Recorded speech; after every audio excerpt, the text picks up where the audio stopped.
Bom dia, irmãos. Vamos começar a nossa aula aqui.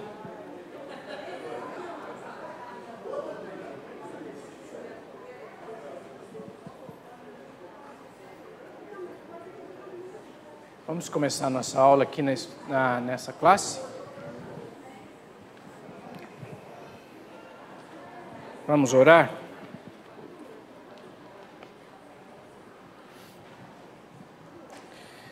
Senhor, nós te louvamos pela Tua Palavra, te louvamos pela Bíblia que nós podemos hoje e sempre o Senhor disponibilizou o texto bíblico para nós estudarmos, para nós entendermos, para nós discutirmos, mas especialmente, Senhor, o texto bíblico para nos ensinar, para nos aprendermos um pouco mais do que o Senhor espera de cada um de nós. Esteja dirigindo essa aula através do Teu Espírito Santo, que a gente possa compreender e aceitar e que essa palavra seja parte da nossa vida. Nós oramos e nós pedimos em nome de Cristo. Amém. Essa classe do templo é a classe chamada Visão Bíblica. E nós, todos os anos, a gente escolhe algum tema,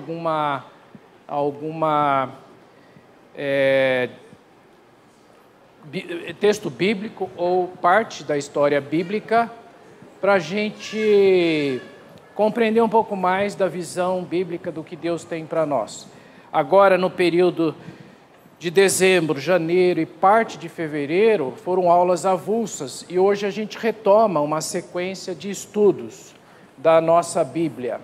Tá? A gente começa uma série de estudos do Velho Testamento, do Antigo Testamento. Eu vou pedir para vocês abrirem João 6,6, nós estamos falando do Antigo Testamento, mas eu vou começar com uma frase que está lá no Novo Testamento, em João 6,6.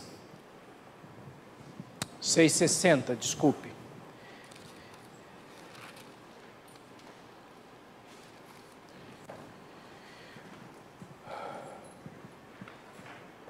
João 6,60.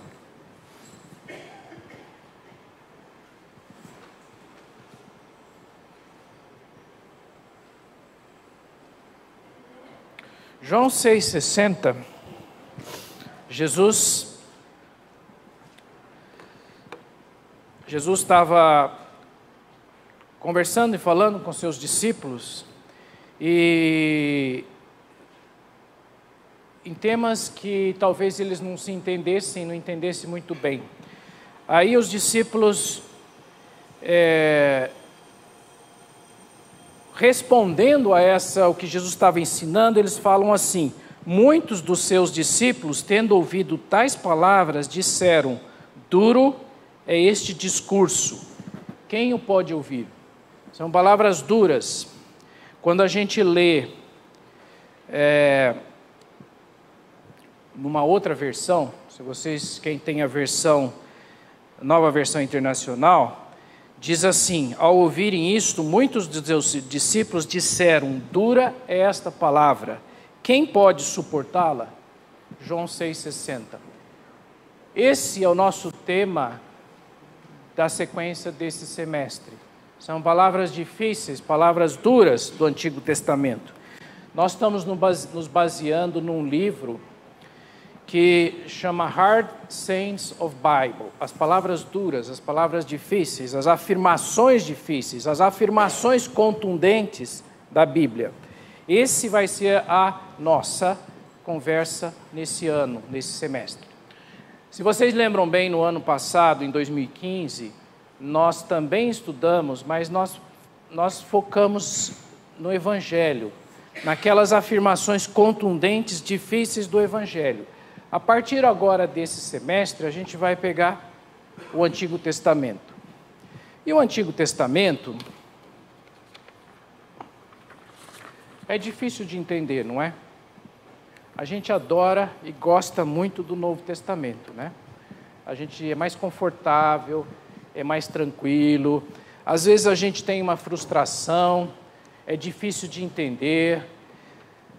desanima, às vezes a gente pega alguns textos no Antigo Testamento e a gente desanima de ler, né? Dá sono, dorme em cima do texto e às vezes a gente desiste, né? Ou então a gente pensa o seguinte: vamos pegar aquelas histórias bonitinhas, né? Aquelas agradáveis, né? Vamos pegar Golias, Davi, vamos pegar algumas histórias de Salomão, quando chamou as duas mulheres que estavam brigando por um filho. Vamos pegar algumas histórias lá de Jonas, né? Que a gente às vezes se assemelha assim à situação. Então, a gente gosta daquelas situações confortáveis e bem palpáveis. E às vezes a gente deixa de lado algumas outras. Outras vezes a gente pode pensar: não, uma história antiga não faz nenhuma diferença para a nossa vida, a história que está registrada no Antigo Testamento. Também dá muita confusão, certo? O Velho Testamento, o Antigo Testamento também dá muita confusão na nossa cabeça. Quando a gente vê que Adão viveu 930 anos, fala: peraí, expectativa de vida é 70, 70 e poucos. Antigamente era muito menor. Como é que pode ser 930 anos? A gente acha, às vezes, confusão na genealogia, né, nas medidas. A gente acha uma certa confusão no paralelo. Existe história da humanidade e, às vezes, não dá um paralelo muito claro com a Bíblia. Então, a gente fica confuso e, por essas e outras, a gente acaba, às vezes, desistindo. E nós vamos para o Novo Testamento. Mas é claro, o Novo Testamento é Jesus, né? O Novo Testamento é a palavra da graça de Jesus, a vida de Jesus, os seus ensinamentos, né? Embora a gente sempre lê os ensinamentos de Jesus, muitas vezes a gente não absorve aquilo, mas é mais confortável, né? Mais bonito, mais gostoso, mais simpático. E a gente muitas vezes deixa. Se tratarmos o Antigo Testamento como... Se nós considerarmos essas coisas, nós estamos nos enganando. Nós estamos nos enganando por essa falsa percepção que a gente tem do Antigo Testamento. O Antigo Testamento é importante. Como dizia o reverendo Júlio Andrade Ferreira, ele sempre falava assim, quando ele fala, se vocês lerem um livro clássico do reverendo Júlio, que é Eu Conheço a Sua Bíblia, ele sempre fala da gente entender a Bíblia como um todo, né? A gente não pode pensar um texto. Essa era a visão do reverendo Júlio. E quando ele fala do Antigo Testamento, ele fala, a gente tem que ler o Antigo Testamento à luz do Novo Testamento. E além disso, eu chamo a atenção de vocês para as palavras de Jesus em Mateus. Eu vou pedir para vocês pularem para Mateus 5. Mateus 5, eu vou pedir para Mateus 5, 17 e 18.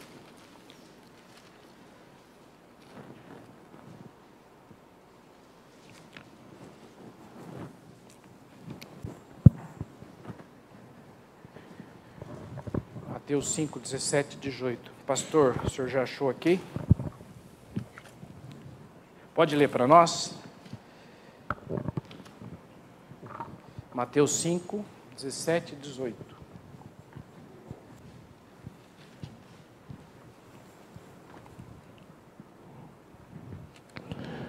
Não pensem que eu vim para acabar com a lei de Moisés ou com os ensinamentos dos profetas. Não vim para acabar com eles, mas para dar o seu sentido completo.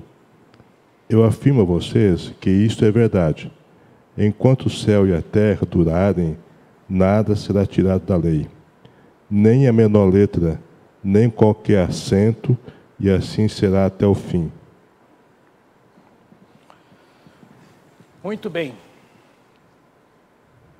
Quando Jesus diz... Pode continuar, tem mais o versículo. Tem. 19. 18, né?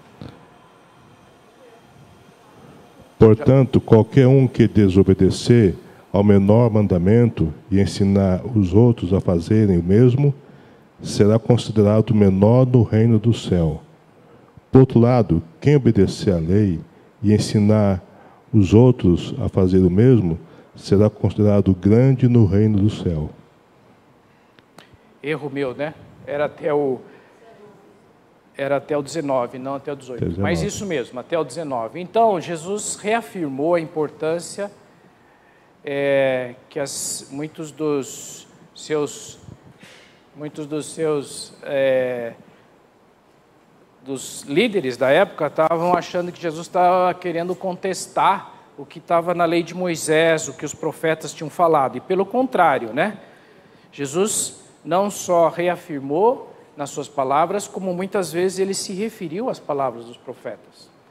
Então, não é verdade isso. E por isso, mais e mais, a gente tem que sempre pensar na Bíblia como um todo. E nós não podemos desprezar os ensinos, o que Deus tem para nós através do Antigo Testamento.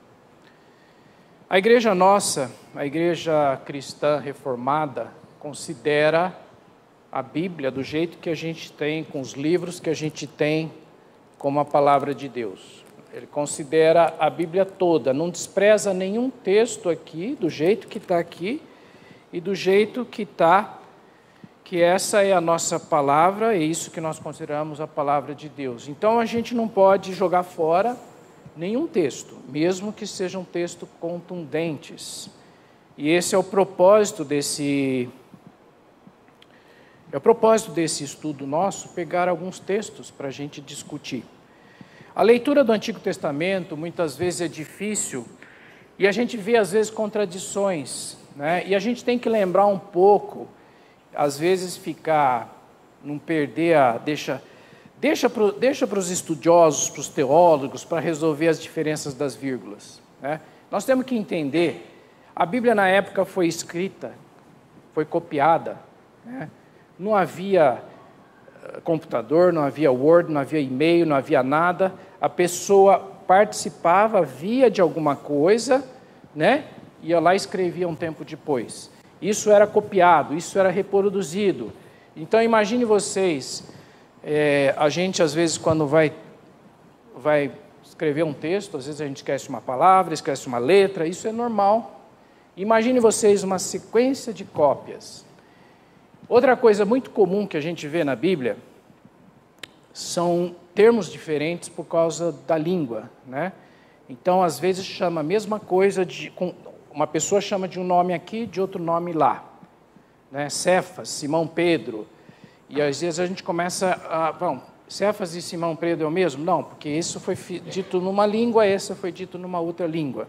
Então, às vezes, a gente perde um pouco essas referências. A maneira da Bíblia calcula o tempo é diferente em certas situações, as medidas, a duração dos eventos. Por exemplo, a visão de que a gente tem de que Jesus, o ministério dele foi de 3 anos, porque a Bíblia registra 3 Páscoas, né?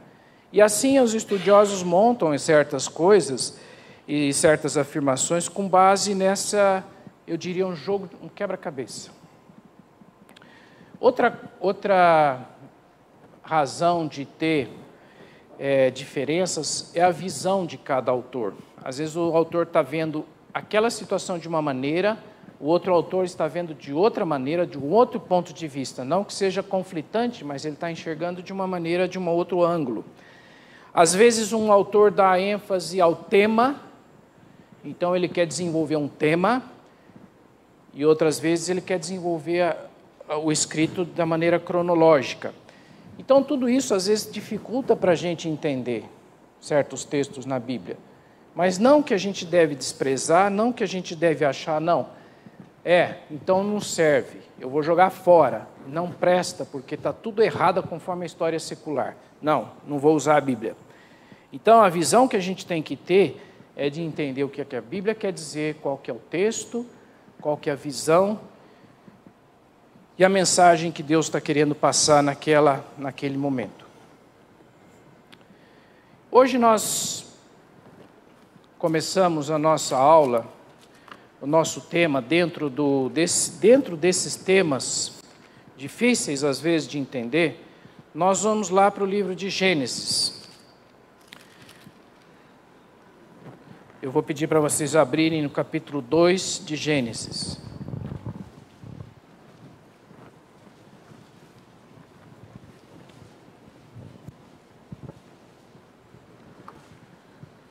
Gênesis 2. Nós vamos ler o versículo 16 e 17. Marília, pode ler para nós? 2, 16 e 17. E o Senhor Deus lhe deu esta ordem: de toda árvore do jardim comerás livremente, mas da árvore do conhecimento do bem e do mal não comerás, porque no dia em que dela comeres, certamente morrerás.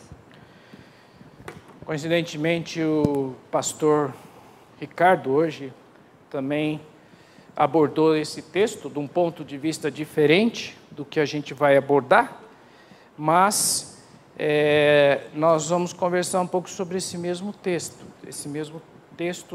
de Gênesis, capítulo 18. Então, lembrando um pouco o que a Bíblia fala, nós não vamos ler todo o texto pelo nosso tempo, mas Deus criou um jardim, né? Ele colocou lá no jardim árvores, colocou os animais, colocou aquilo que o homem necessitava para o seu sustento, para a sua responsabilidade, né? Ele colocou lá para ele cuidar, dar nome para os animais. Então o homem tinha uma série de responsabilidades, exceto uma limitação, uma restrição. Era uma árvore, que a Bíblia chama de árvore da vida. Essa árvore ele não poderia usufruir do fruto, assim como ele usufruía dos outros frutos. E esse texto é exatamente o texto que Deus fala para o homem, para ele: olha, de todas as árvores você pode comer, exceto essa árvore do conhecimento do bem e do mal. Essa árvore você não pode comer. Vocês acham que Deus foi injusto de colocar essa árvore no meio do jardim, um monte de árvore, colocar no meio do jardim uma árvore, e sendo que Deus, na sua presciência, sabia que Adão e Eva iam desobedecê-lo? Será que Deus foi injusto nisso? Qual a opinião de vocês? O que vocês acham? Alguém tem uma opinião?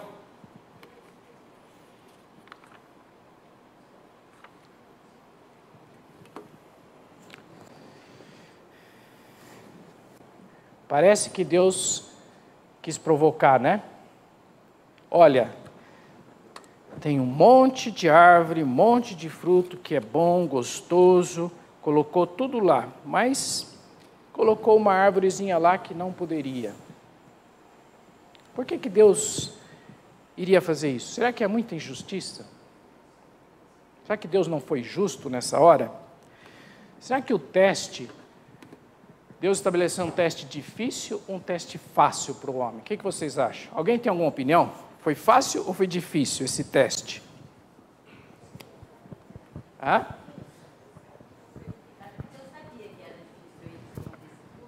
Você acha que Deus sabia? Deus sabia que era difícil obedecer. Tinha um monte de árvore, um monte de fruto, um monte de coisa. Deus queria saber se eles realmente iam obedecer, né? Exatamente, esse é o ponto-chave. Será que o homem vai ser fiel? Será que o homem vai continuar fiel? Será que o homem... Aquele teste que Deus colocou foi um teste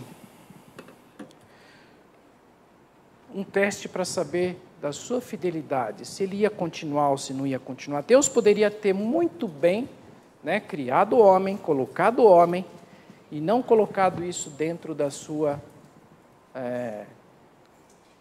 capacidade de decidir. Eu vou continuar fiel ou eu não vou continuar fiel. Deus precisava, Deus criou o homem e a mulher. Eu penso que Deus fez esse teste para o próprio homem, né? Saber que ele poder ser... Fala no microfone, assim quem estiver acompanhando pode... Eu penso que Deus fez esse teste para o homem, para ele saber se ele tem condição de ser fiel ou não, porque Deus sabia. O homem estava sendo testado na fidelidade dele para saber que ele era incapaz. Exatamente. Deus proporcionou isso para, de fato, testar a obediência e a fidelidade do homem para com ele, né? Deus deu tudo para o homem. Deus criou o homem e a mulher. Criou o homem e a mulher, o ser humano, para perfeitos, né? A gente vê na Bíblia que, a gente lê a história lá, a gente vê que a própria natureza era perfeita, né? Não tinham as ervas daninhas que tanto nos atrapalham, né? Que nasce lá na nossa grama, como é que nós vamos resolver? Não tinham as pestes, enfim, era um mundo perfeito, assim como o relacionamento homem e mulher eram perfeitos, e Deus criou o homem para honrar e obedecer ao seu Criador. Mas eles tinham que ser submetidos ao teste para saber se realmente eles iam continuar. Que Deus espera de todos nós, Deus espera que nós sejamos perfeitos. Mateus 5:48. Jesus falando, 5:48. Quando Jesus estava discutindo e falando sobre o amor, né? Sobre o amor ao próximo, nessa discussão ele falou: a que adianta vocês amarem só os seus irmãos? Todo mundo faz isso, mas nós temos que amar a todos. Mateus 5:48, sede perfeitos como perfeito é o vosso Pai Celeste. Esse é o padrão estabelecido por Deus.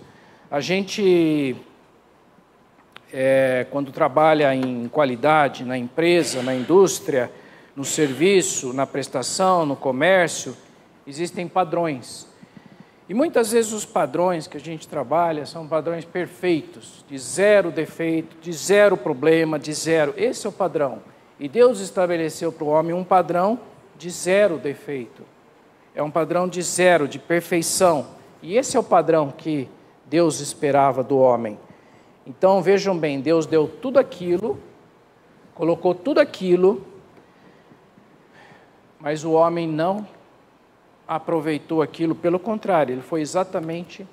Eu estou falando homem, mas a gente sabe que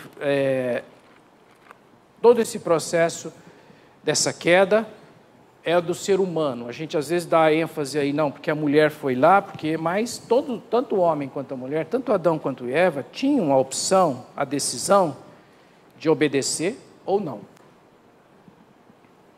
Quando Paulo fala a Coríntios, em 2 Coríntios, ele usa um termo muito interessante, 2 Coríntios 13, 5. Nós sabemos, né, que nós não somos perfeitos. 2 Coríntios 13, 5 a 12. Eu vou ler esse texto. Examinai-vos a vós mesmos, se realmente estáis na fé. Provai-vos a vós mesmos. A gente não gosta de provar, né? A gente não gosta de comparar a gente com o padrão. Normalmente a gente não gosta. Provai-vos a vós mesmos. Ou não reconheceis que Jesus Cristo está em vós, senão é que já estáis reprovados. Mas espero reconheçais que não somos reprovados. Estamos orando a Deus para que não façais mal algum, não para que simplesmente pereçamos aprovados, mas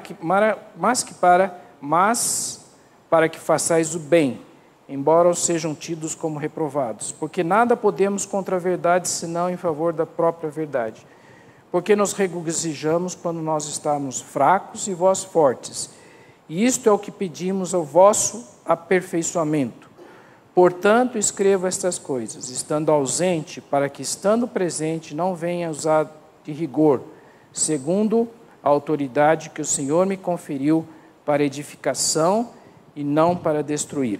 Paulo está dando uma palavra para a igreja no sentido de que vocês têm que buscar se aperfeiçoar. A gente é fraco, a gente muitas vezes não quer seguir o padrão. E nós, contextualizamos muitas vezes a gente relaxa o padrão, mas não é isso que Deus espera da gente. Mas tem uma outra palavrazinha difícil lá em Gênesis 2, 16 e 17. Uma palavra difícil de entender. Gênesis 2, 16 e 17, vamos voltar lá.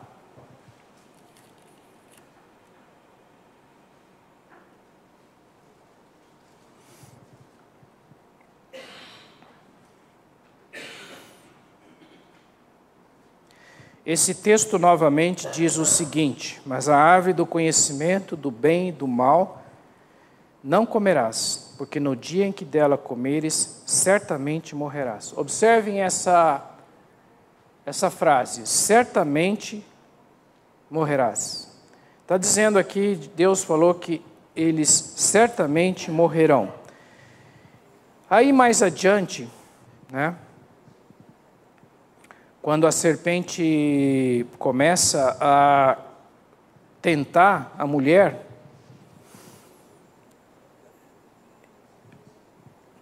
a serpente, no capítulo 3, mas a serpente mais sagaz que todos os animais selváticos que o Senhor tinha feito, disse à mulher: é assim que Deus disse, não comereis de toda a árvore do jardim? Respondeu-lhe a mulher: do fruto das árvores do jardim podemos comer, mas do fruto da árvore que está no meio do jardim, disse Deus, dela não comereis, nem tocareis nele, para que não morrais. Então a serpente disse à mulher: é certo que não morrereis.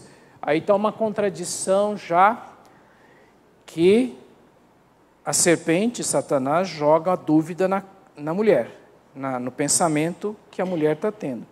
Porque Deus sabe que no dia em que dele comerdes, vos abrirão os olhos, e como Deus, sereis conhecedores do bem e do mal.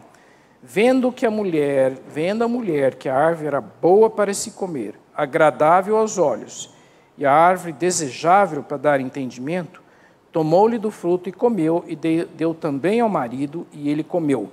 Abriram-se então os olhos de ambos, e perceberam que estavam nus.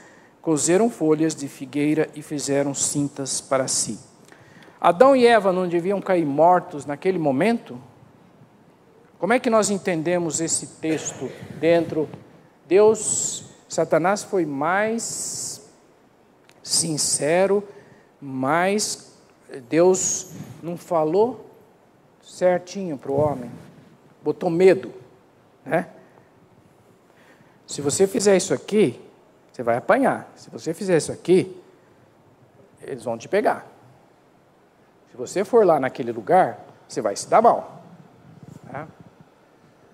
Será que Deus fez essa ameaça quando na verdade não ia acontecer? Que a Bíblia disse, Deus disse para o homem: certamente morrerás. A serpente disse à mulher: é certo que não morrereis. Aí existe uma dificuldade para a gente entender. Será que Satanás foi mais sincero?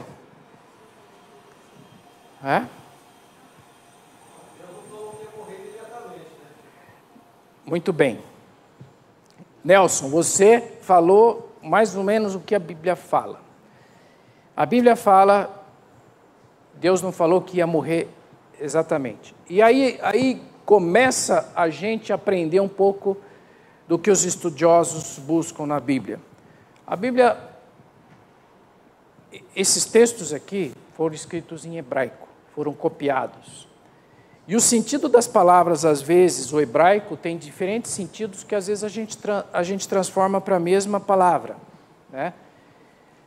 Por exemplo,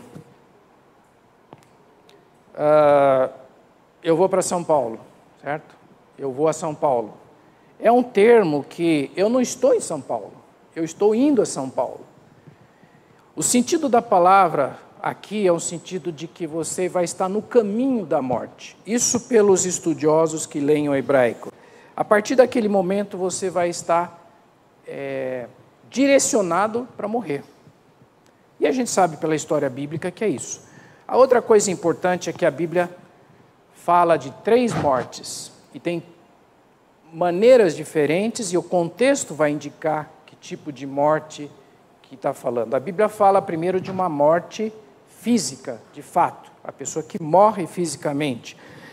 Isso acontece na nossa realidade, isso acontece em várias histórias da Bíblia, e usa o termo, a pessoa morreu, Lázaro morreu.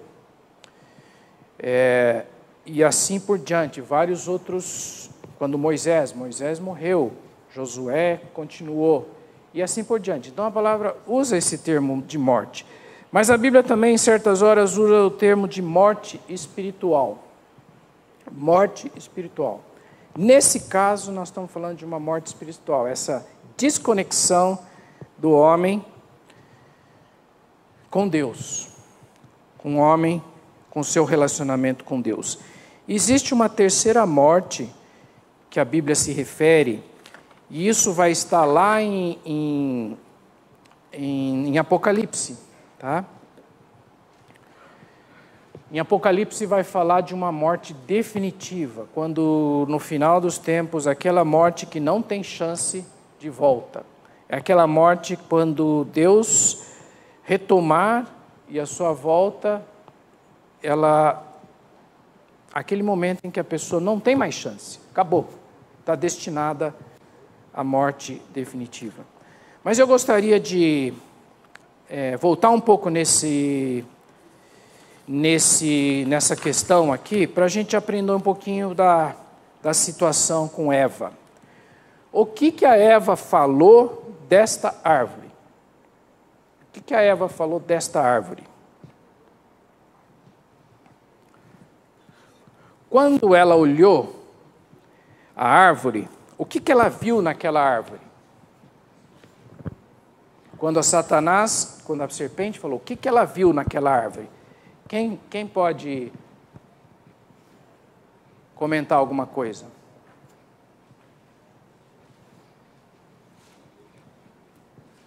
Ninguém? Vamos ler o texto. Vamos voltar na Bíblia. Vendo a mulher que a árvore era boa para se comer, era boa para comer, agradável aos olhos, bonita, uma árvore bonita, né? Então ela viu que era boa, era útil, né? Era boa para comer, agradável e desejável para dar entendimento. Então ela viu a utilidade, ela viu que era bonita e ela viu que era desejável. Isso mexeu com ela.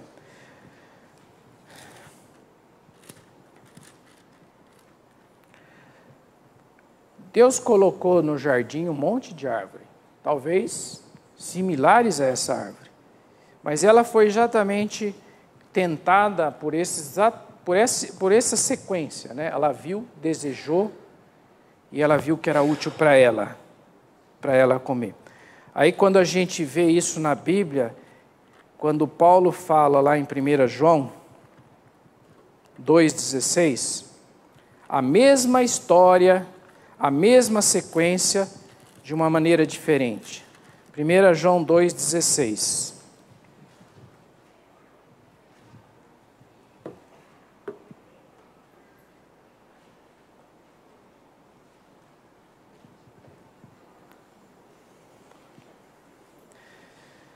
Alguém tem a Bíblia na linguagem de hoje? Desculpe, na linguagem de hoje, não, na Nova Versão Internacional. Alguém tem aqui?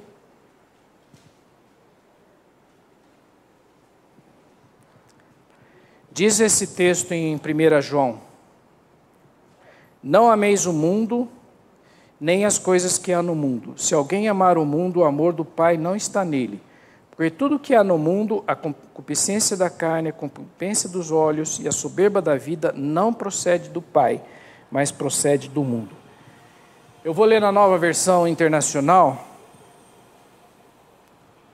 o mesmo texto. Não amem o mundo, nem o que nele há. Se alguém ama o mundo, o amor do Pai não está nele. Pois tudo o que há no mundo, a cobiça da carne, a cobiça dos olhos, a ostentação dos bens, não provém do Pai, mas do mundo. O mundo e a sua cobiça passam, mas aquele que faz a vontade de Deus permanece para sempre. Observem que esse texto de 1 João é exatamente a mesma coisa que aconteceu. né? A vontade de comer, a vontade, aquilo que ressaltou aos olhos, e a ostentação. É uma coisa que para ela ia fazer bem, e para o ser humano.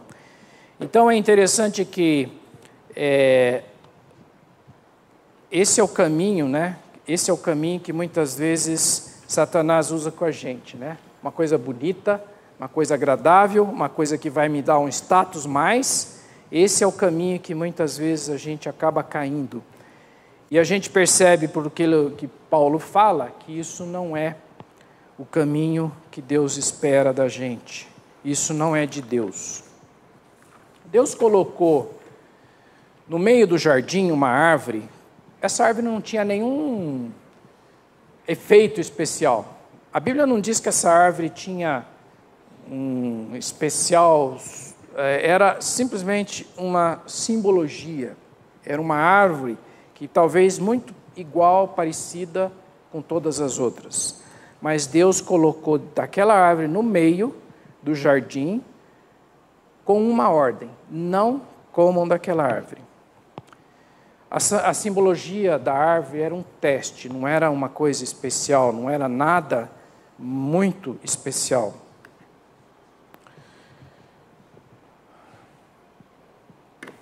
E essa é a ideia do teste que a Bíblia coloca para Adão e Eva. A sequência do texto mostra que Deus, a partir daquele momento, a primeira coisa que aconteceu, Deus sabia onde estava Adão e Eva, mas Ele pergunta: onde vocês estão? Onde vocês estão? Ou seja, aquela comunhão que existia, aquela união não existe mais entre Adão e Eva. Então Deus colocou aquele teste, colocou o teste de fidelidade e o homem não seguiu.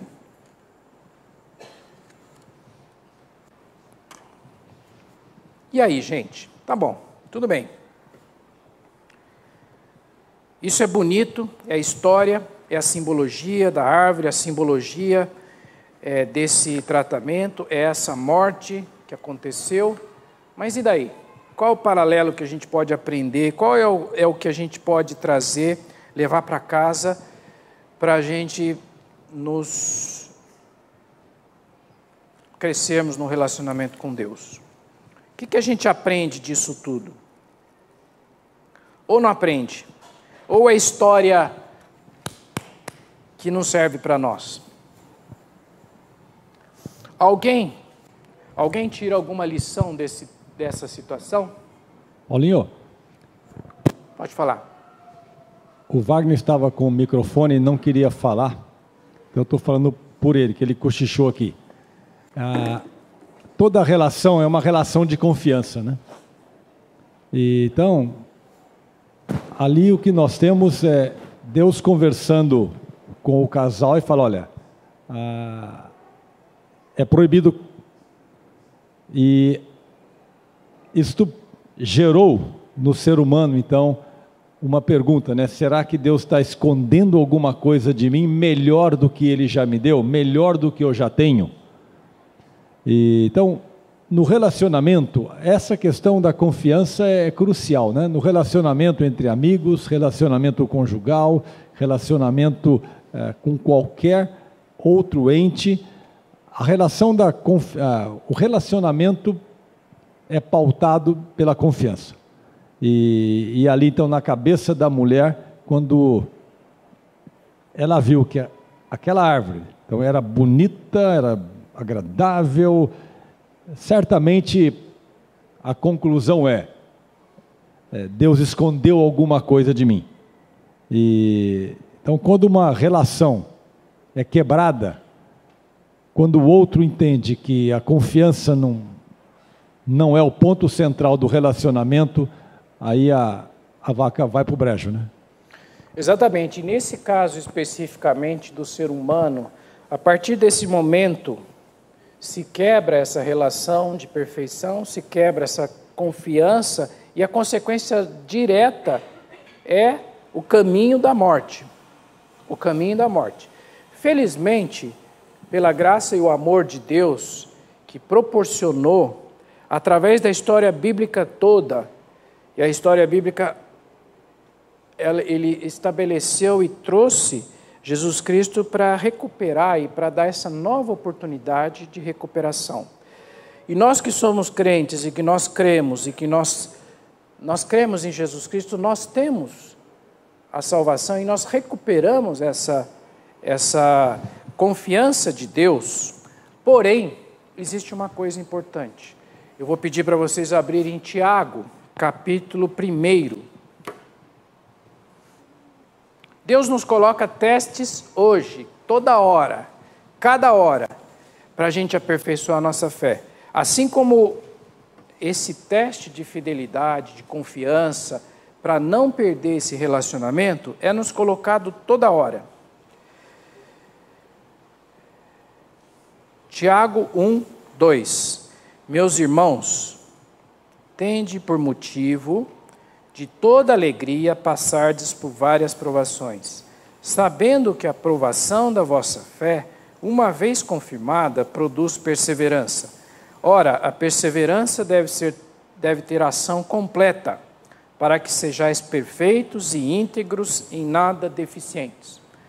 Lembram que Adão e Eva foram criados perfeitos para louvar, para honrar, para amar. Existe um período em que o homem abandonou e deixou. Porém, Deus coloca para a gente provações, para a gente testar. A gente está acompanhando no noticiário a nossa realidade hoje, da história da dengue, da zika, da chikungunya. Nós estamos vendo que não existe uma vacina hoje eficaz. Estão falando de vacinas para daqui 2 anos. 2 anos. Por quê? Porque essa vacina precisa ser testada. Vão testar em camundongo, vão testar em macacos, para finalmente testar em ser humano. Eles poderiam começar a vacinar a gente? Poderia, mas não necessariamente vai ser eficaz. Então, precisa passar por um teste. E assim, várias coisas precisam passar por testes. Não é diferente da nossa vida espiritual. A gente está sendo testado para ser aperfeiçoado. Da mesma maneira que Deus coloca. E é interessante e difícil da gente entender esse texto de Tiago, porque ele fala que a gente tem que ter motivo de toda alegria. E alegria, o passardes por provas. Porque Deus coloca essa prova. É difícil, muitas vezes, o momento que a gente passa na situação da gente ter alegria, né?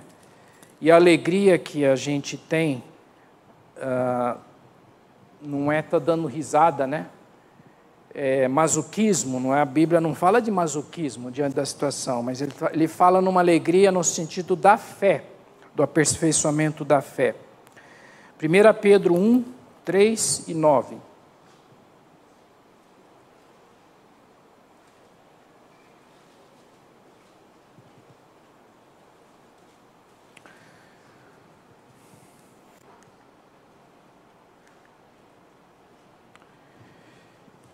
Bendito o Deus e Pai, nosso Senhor Jesus, que segundo a sua muita misericórdia nos regenerou para uma viva esperança, mediante a ressurreição de Jesus Cristo dentre os mortos, para uma herança incorruptível, sem mácula, imarcessível, reservada nos céus para vós outros, que sois guardados pelo poder de Deus, mediante a fé, para a salvação preparada para revelar-se no último tempo. É interessante, né? A gente vê essa volta da perfeição, a volta da salvação, a volta da eternidade através de Jesus Cristo. Ou seja, aquele teste lá que o homem falhou, Deus proporcionou a salvação. Nós temos a salvação, mas nós também passamos por testes de aperfeiçoamento toda hora. Nós somos tentados. Nós somos tentados toda hora, né? Igual o ser humano aí, a Eva falando na Bíblia, né? Aquilo que é bonito, né? Aquilo que é agradável, aquilo que é bonito para os olhos, vai me dar alguma coisa. Toda hora a gente está passando por isso, por várias razões. Às vezes a gente vê na Bíblia que, e a Bíblia está cheia de exortações para a gente, daqueles padrões que Deus espera da gente. Aqueles padrões que a gente espera, que é o padrão. E a gente está toda hora sendo confrontado para aquele teste. Toda hora nós estamos sendo confrontados. E isso é um processo que a gente tem que agradecer a Deus por essa oportunidade de teste.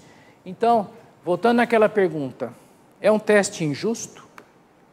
É um teste injusto que Deus colocou na época e coloca para a gente toda hora?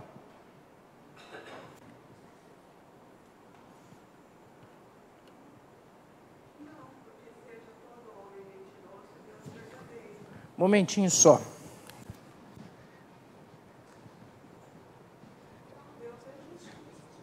Assim, quem está pode acompanhar.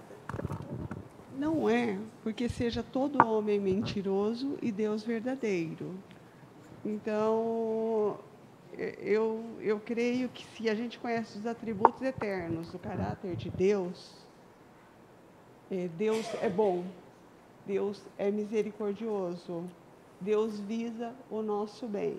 Então, qualquer coisa que possa parecer nó na Escritura, para mim faz parte do caráter bom de Deus. E eu tenho que encarar pela fé aquilo que eu não consigo compreender, que me parece muito difícil, que nem os exegetas conseguem explicar. Eu tenho que olhar pela fé e encarar que a bondade de Deus é para sempre. Só voltar nesse termo que a senhora comentou da misericórdia de Deus, né? Apesar de toda o fato do homem falhar nos testes.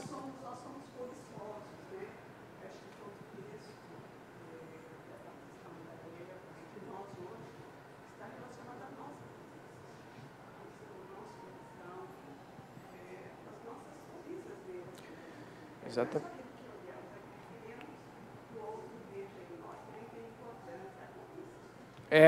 O que os outros vejam em nós, o que a gente gostaria de sentir, o que a gente quer ser, muitas vezes isso tudo é parte dessa tentação que Deus coloca diante de nós. E, por favor, Walter. Bom dia a todos. Eu concordo com a irmã. Deus, por definição, ele não pode ser injusto ou mal ou errado, né? Portanto, tudo que ele faz ou fala é justo, bom e certo. Um outro exemplo assim que é bem profundo e ele confronta o nosso senso de justiça do que é certo e que é errado, é que na lei ele diz assim: não matarás.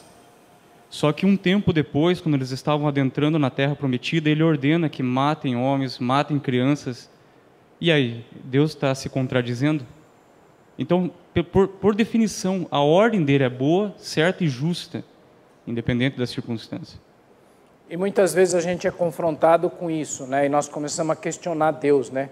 Puxa, mas só eu, comigo isso, né? Não está sendo injusto? Certamente que Deus não é injusto. E certamente que Deus tem a misericórdia e tem um propósito naquele relacionamento, naquela situação para todos nós. Eu termino com um texto de Paulo, em Filipenses 3, 12 e 14.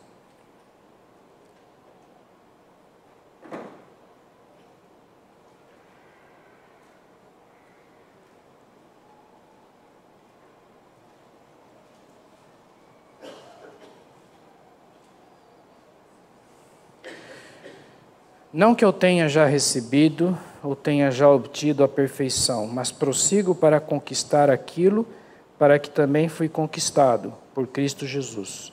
Irmãos, quanto a mim, não julgo havê-lo alcançado, mas uma coisa faço, esquecendo-me das coisas que para trás ficam e avançando para as que diante de mim estão, prossigo para o alvo, para o prêmio da soberana vocação de Deus em Cristo Jesus. Esse texto de Paulo, e assim como outros textos de Paulo, nos mostram que esse esforço, essa determinação da gente prosseguir, passar, entender esses testes, procurar retomar o caminho quando a gente cai e quando a gente deixa esse relacionamento. Hoje de manhã, quando o pastor Durval estava comentando na introdução da ceia, tem aquele texto que fala: examine-se, pois, o homem a si mesmo. Então, isso é uma constante que a gente tem que estar toda hora se examinando. A gente não é só por causa do momento da Santa Ceia, mas não vamos participar se eu tenho um pecado. Pelo contrário, vamos examinar. Se eu errei, se eu falhei, se eu não passei no teste, vamos retomar. Sempre tem uma chance, porque Deus é misericordioso. Então, essa lição da Bíblia, esse teste que Deus coloca para nós, é um teste para aperfeiçoamento da nossa fé. É isso que a gente tem que ter em mente. É isso que a gente tem. Deus é misericordioso, amoroso e quer o nosso bem. E deu uma nova chance. Muito bem. Alguém gostaria de comentar alguma coisa, observar? Aí a Sara.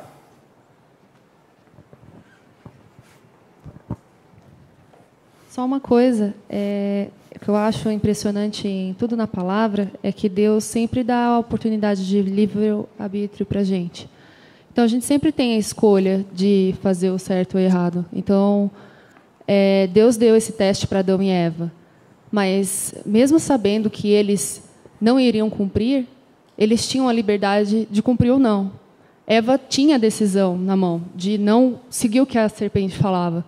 Ou mesmo Adão, de quando Eva comeu o fruto, de falar: não, eu não vou comer o fruto, e você fez algo errado.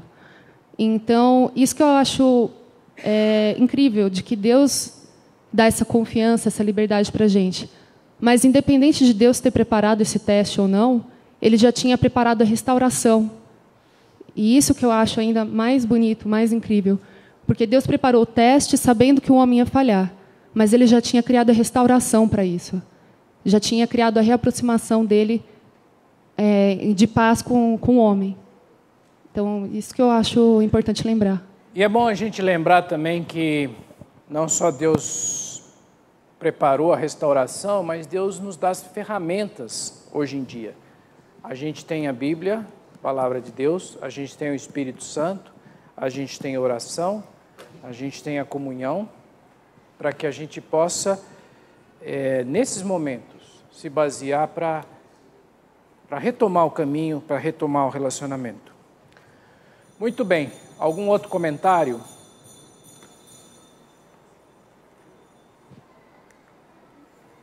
Vamos terminar nossa aula com uma oração, então? Senhor nosso Pai, nós te louvamos e agradecemos por esses momentos que a gente pode estar aqui discutindo, falando, conversando um pouco sobre a Tua Palavra, o Teu ensino.